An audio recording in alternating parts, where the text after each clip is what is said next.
Hi there.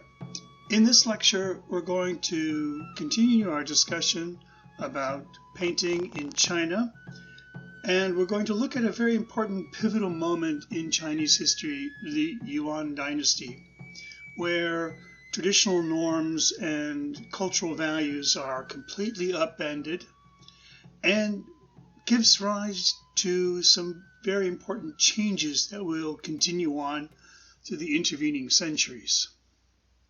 To begin with, the century just before the Yuan Dynasty, we had a very powerful dynasty, the Song Dynasty. Here in the map, it's written Song, another way of transliterating the Chinese characters. And here we see this dynasty with its capital in Kaifeng, and they are constantly being sort of bombarded by the barbarians from the north. Eventually, this capital will collapse and they will escape to the further south, and that's when we'll have the southern Song Dynasty. During the Song Dynasty, we see the rise of porcelain. The technology becomes refined. These new glazes, the celadon glazes, give this sort of milky, creamy greens and blues that mimics the feeling of jade. And of course, jade, as we know, has this long, important history in China. And these glazes were meant to sort of evoke the feeling of the kind of the quality and the delicacy of ancient jade works. Now, porcelain here, this vase is a really interesting one in the Song Dynasty. Its style is not a traditional Chinese design, but it's actually based on a vessel that comes from Syria. And so we can see in this vessel elements that are, of course, the material and the technique and the technology is Chinese, but this import of ideas. And the cosmopolitan nature of this, the Song Dynasty has the Silk Road, and they're connected to what's going on in the outside world. And they're full of this sort of ideas and kind of flourishing of new cultural experiences. Here is another example of sort of a porcelain northern Song dingware. We have this beautifully carved plate with these intricate designs. You can see what look like flying cherubim, little babies, perhaps something influencing from European art coming in there. And we have this very delicate and light patterns and designs.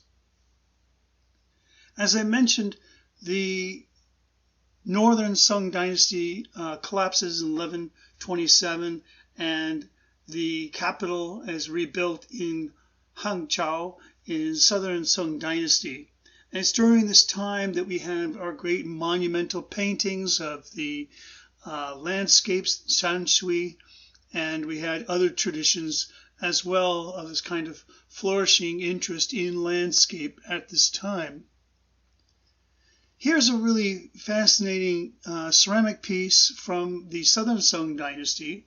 If you recall from one of our earliest chapters, the object was a chong, which was this cylinder that had these sort of squared side, and it was open at the top and bottom. The actual function of the chong was unknown because it's sort of been lost to history. These chongs were originally jade objects. Here we can see how the porcelain and the celadon glazes sort of mimic, and the shape mimic the idea of the chong jade pieces. But this object here is just sort of referencing the idea of the chong. It's actually a flower vase. And so it provides a new sort of function for that antique shape, in a sense, kind of invoking the past without trying to actually sort of really fully understand what the past was or how that actually worked or what purpose it might have had. And in a lot of Chinese culture, this kind of hearkening back to the past, this kind of recalling ancient forms is a way of kind of establishing a sense of legitimacy, a sense of virtue and value, that there's sort of this ancient golden age that the present is indebted to. Now, the Southern Song Dynasty eventually collapses in 1280. The Mongols of Central Asia invade and capture this vast territory known as the Yuan Dynasty. And this has been a prize of the Mongols for many years, to contain and possess all of China. And they come in and they immediately begin to change things. Central Asian Mongols do not hold to Confucian values and ideas. They didn't believe in the structures of the society as it had been established, and they brought in their own sense of what was important, and they sort of upended centuries and centuries of continuity and tradition. As I mentioned, the Mongols had a vast territory that spanned much of Asia, throughout China, India, up into the southern Urals and up to the Black Sea. This vast empire was one that was ruled over with a kind of military power and strength. The Mongols were first and foremost merchants. So in their social order, people who were merchants, they had great status. It's telling that it's during this Yuan Dynasty that this Italian merchant, Marco Polo, he arrives in China and he's treated very warmly. And of course, he's a merchant, and so he fits in with the culture at this time. If he had arrived 100 years earlier and during the Song Dynasty, he probably would not have been given quite as much of a kind of royal treatment. So in the Confucian social order, merchants were devalued because it was believed they didn't actually make anything. They didn't actually create any goods. They only traded in goods. Likewise, performers didn't actually make anything. They just sort of entertained you. They kind of made you feel happy without actually giving you anything. And so in the Confucian social order, that kind of work was less respected than people who actually made things, like scholars who were creating things that were important to society, farmers who grew things, laborers who made things. These are all the things that were important. In the Mongol social order, those kinds of ideas were unimportant, and scholars and laborers and farmers all took a hit to their social standing.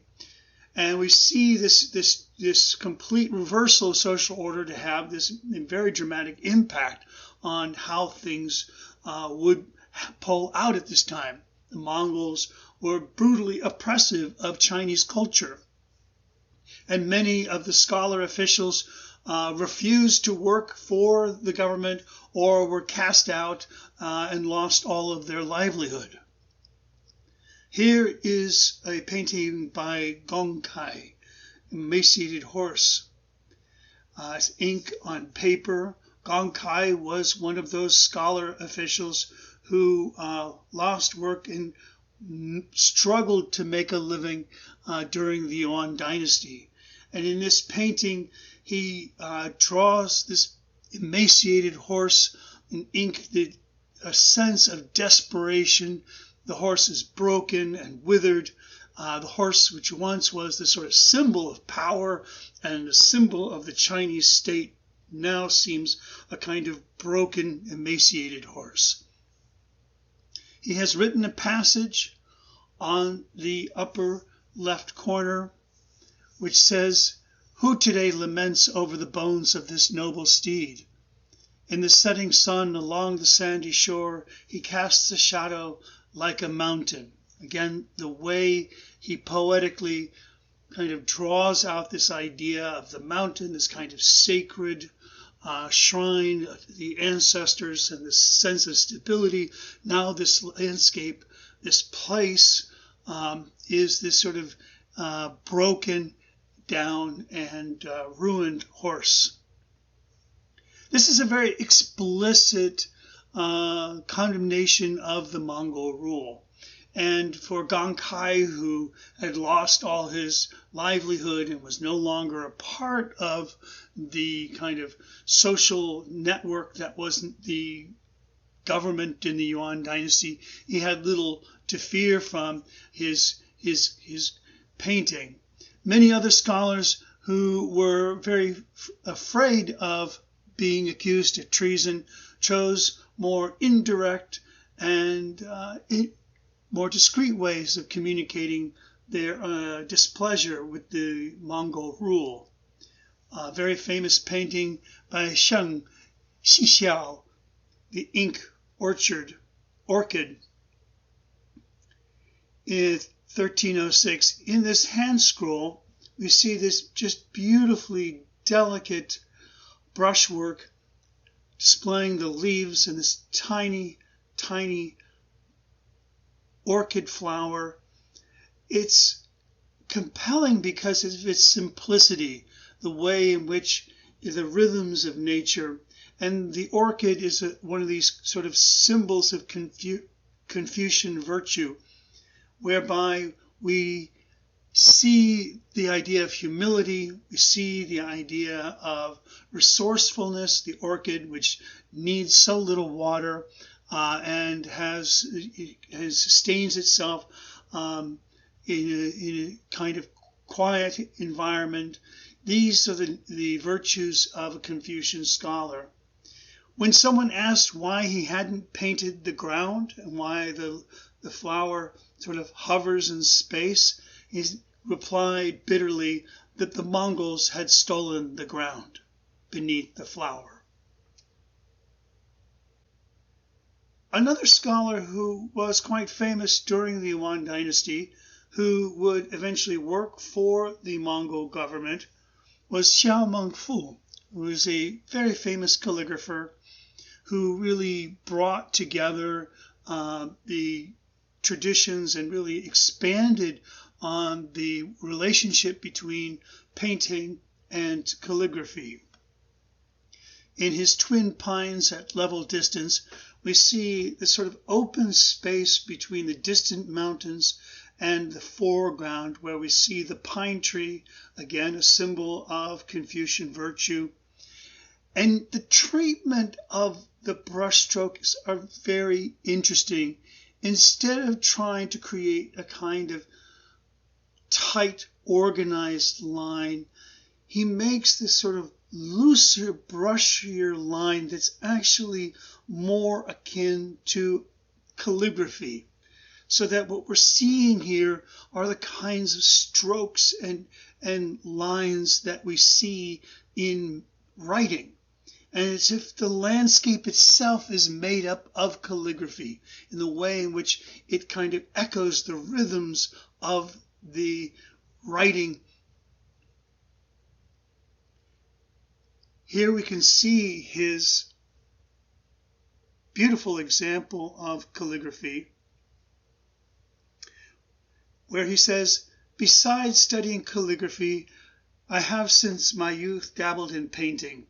Landscape I have always found difficult.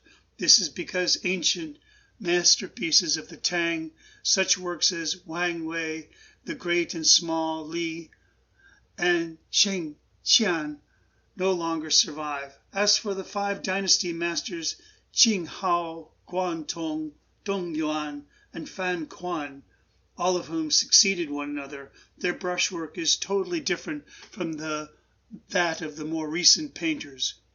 What I paint may not rank with the work of the ancient masters, but compared to recent paintings, I dare say mine are quite different."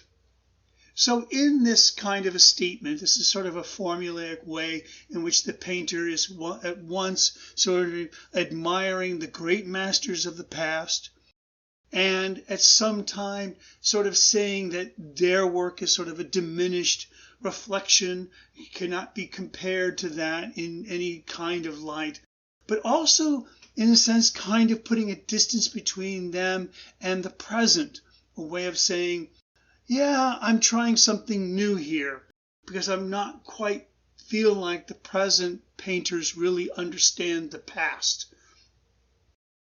And so in this, you can see that sense of humility with a little bit of hubris. One of Xiao Mengfu's most famous paintings is this rather strange painting of a sheep and a goat. And as you can see by the many signatures across the surface of this painting, this is a very famous work. You can see this in Washington, D.C. at the Freer Gallery. The scroll has been commented on and added to such that the original painting is now some 16 feet long, full of essays and comments by many subsequent scholars. Xiao Mengfu here on the left has again written a message about his painting, and this is what he has to say about painting a sheep and a goat. He says, I have painted horses, but I have not tried sheep or goats. Since Zhong Xin asked me for a painting, I have playfully painted these from life. Although the painting cannot approach those of the ancient masters, it seems to have captured their spirit countenance. Again, this idea of the very essence of something is the most important quality of a painting, spirit countenance. Now, it's interesting to note that he's doing the subject and he makes a difference between things he's done before. Painting horses, of course, we have lots of examples of that. And so by setting this up as a kind of a different take on that noble subject, he is suggesting that for this occasion something, playful was appropriate. But is it indeed as innocent and as playful as he claims? Later scholars have commented that the image of sheep and goat refer to a kind of idea of someone who is lamenting their work with the Mongols, that there's sort of historic precedences and allegorical references between the idea of sheep and goats that suggest that he may have wished he had not signed up to be a part of the Mongol government. Now, this is a very indirect kind of commentary, but that's the kind of thing you might expect from someone who is working in the government and might be subject to very harsh punishment if they were thought to be treasonous. Now, Xiao Mengfu is a very important scholar in many ways in which he brings the past into his writings. The scroll you see here opens with a title piece written in large seal script characters. This section would have been engraved at the top of a monument or stele on which the entire inscription was intended to appear. The even, unmodulated strokes of the seal script and title set off visually from the standard script characters in the body of the text. So he's, again, hearkening back to this ancient, bold kind of writing as a way of, establishing his legitimacy and his authority. And then he's kind of launching into this kind of classical rendition of Chinese characters as a way of kind of bringing together this tradition in a striking and important way. So Zhao's innovative standard script combined the elegant fluid brushwork of Wang Cixi, we've talked about him in his preface to the Orchid Pavilion, and the structural solidity and the synthesis resulted in this kind of new powerful style that corrected what many critics saw as the weakness of the Southern Song calligraphy, represented by somewhat looser style. He now establishes this is the sort of reassertion of Wang Cixi's sort of formal, elegant script is what becomes the standard from this point forward. Now, the Yuan Dynasty, with all its great disruption, provided some new opportunities. Because during the Song Dynasty and the dynasties before it, woodblock printing and all its technology and resources were closely controlled by the government. That if you wanted to publish a book, the government had to requisition it. The government had to say, we want that book published. And so official documents were published, but personal stories and anecdotes and a lot of other things in popular literature just didn't exist in a way that could be accessible to many people, because for it to be accessible, it would need to be printed, and only the elite government officials could provide printing. But during the Yuan Dynasty, this changes. Lesser quality print technology begins to be disseminated, and we start to see this new storybook format called Shangtu Xiaowen, which is sort of an illustrated 1/3 panel at the top, and then a kind of exciting adventure story printed below that. These little booklets were widely disseminated and became the beginnings of the first sort of popular literature that was published in China. It's at this time that China begins to develop what is considered the very first detective stories, stories about magistrates who go on to solve crimes. And so we have this tradition beginning at the Yuan Dynasty. Another very interesting thing that happens at this time is, with the upheaval of the social order, the Chinese government, which was very critical of theater and performers under the Confucian rule, the Mongols like theater, and they support theater and they allow theater to take place, such that we now have quite a bit of actually written plays. We know of troops of actors, and we see murals and other artworks which reflect this new growing popularity in popular theater. Here's an interesting example of the popularity of theater. It's this lovely pillow. This is a porcelain structure that someone would actually lean on their head, behind their head. And below that, we see what must have been a stage. And so below we see performers, musicians acting on the stage. It's like if you were asleep on this pillow, the performance is your dreams, right? And so this is kind of a funny way we could talk about the pervasiveness of theater that begins at this time.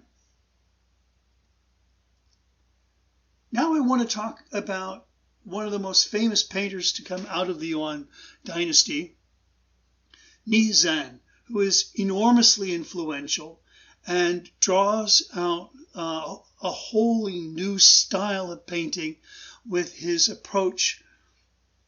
Now, Ni Zan was a scholar official that during the Mongol Yuan Dynasty, he lost everything, or he gave it all away.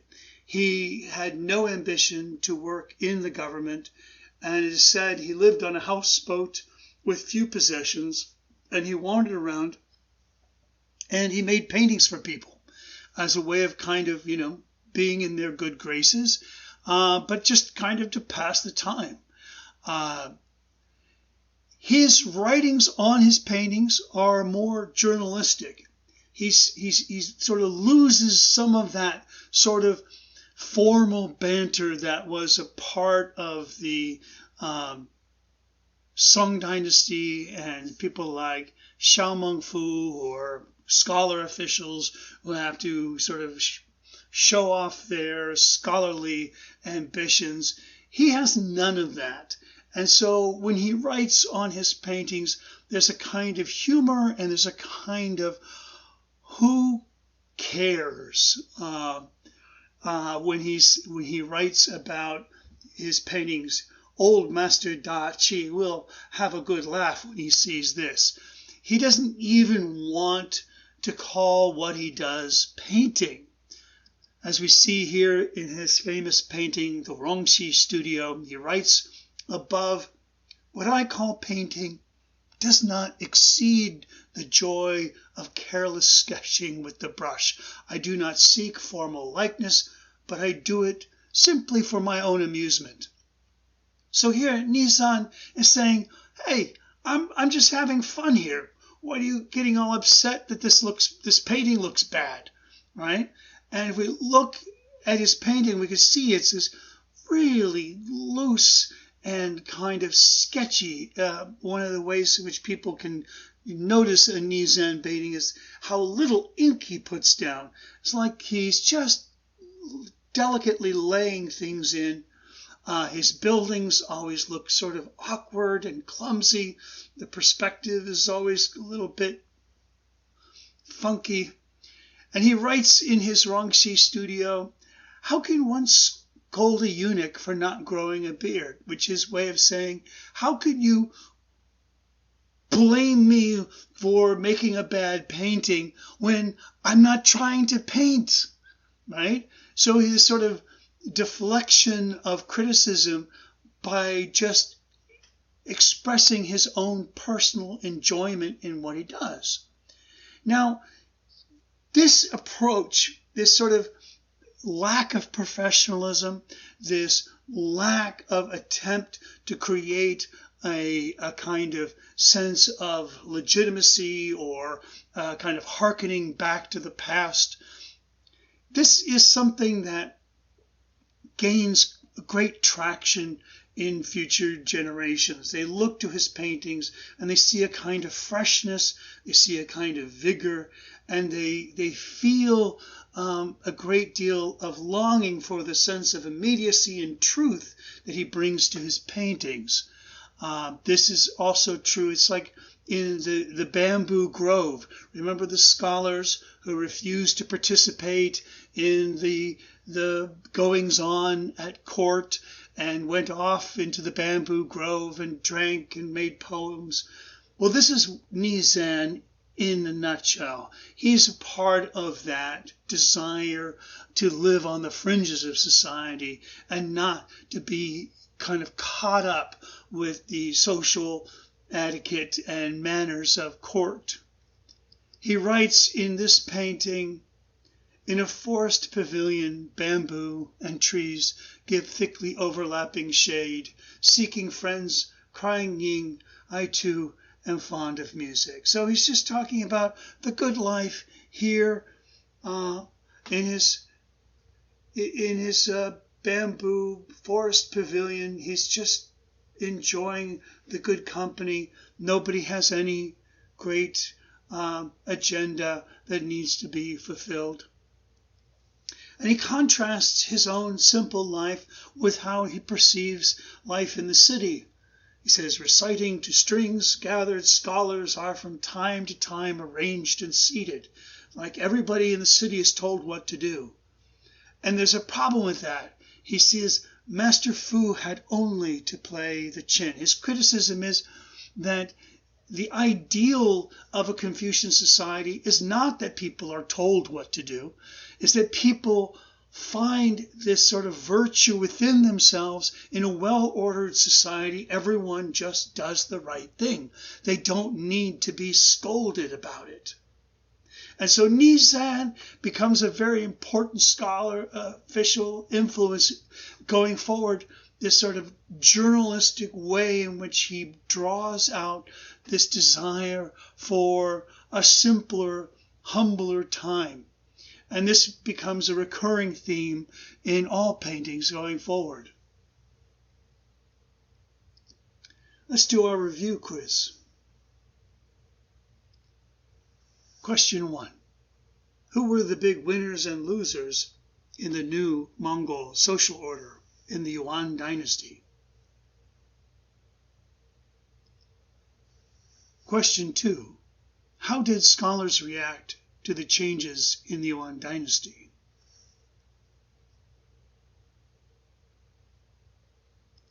What new ideas did Xiao Mengfu introduce into painting?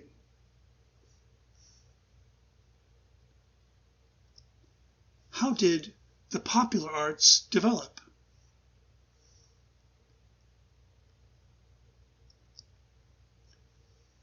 Question 5. What was Nizan's view of painting and court officials?